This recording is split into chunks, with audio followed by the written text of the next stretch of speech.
Շաքիի ջրվեժ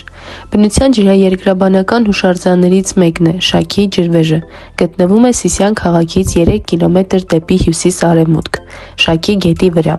Գետը Որոտանի վտակներից մեկն է։ Ջրվեժի բարձրությունը 18 մետր է։ Հայաստանի ամենասիրված վայրերից է զբոսաշրջիկների համար։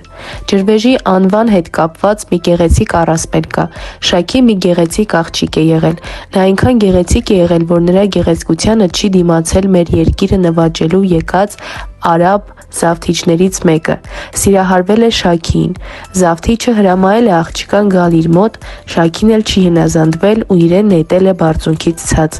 Այդ պահին նրա հագուստի ճերմակ փեշերը տարածվել են ու դարձել ջրվեժ։ Ջրի հիմնական մասն օգտագործվում է Շաքիի հիդրոէլեկտրակայանում, ինչը ջրվեժից հսկայական ջուր է խլում և հնարավորություն չի տալիս նրան փայլել իր ողջ շքեղությամբ։